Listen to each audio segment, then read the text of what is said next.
Plan 30 ditor mësimi, tregtim onin e java 3, menaxhimi rreziku do praktika e kontrolluar ditat 18, veprimi i parë llogarinë e provës të rregulli një veprimi ditë.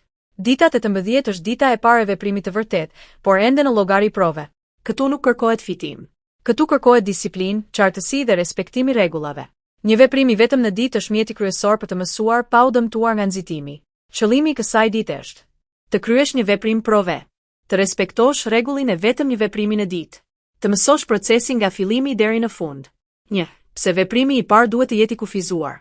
Veprimi i parë nuk është provë aftësie, është provë sjelljeje. Fillestarët gabojnë sepse duan të provojnë shumë gjëra një herësh.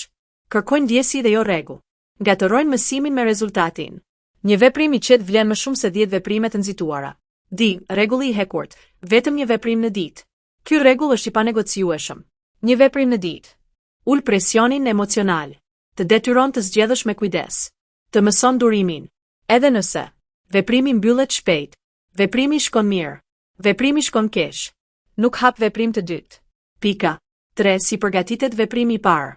Para se të hapësh veprimin, kalon nëpër këta hapa të qartë.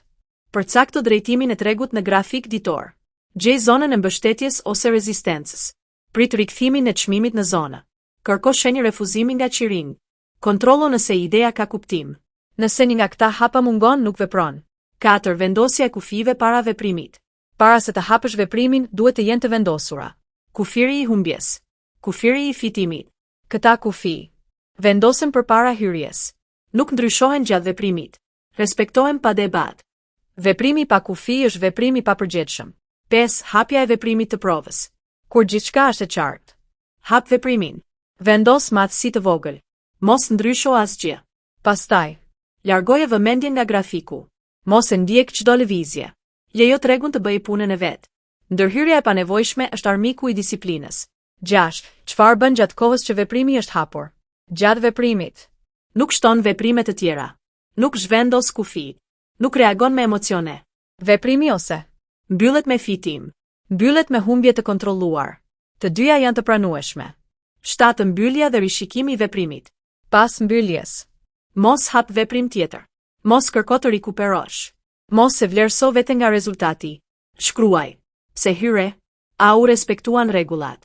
Çfarë bëre mirë? Çfarë mund të përmirësohet?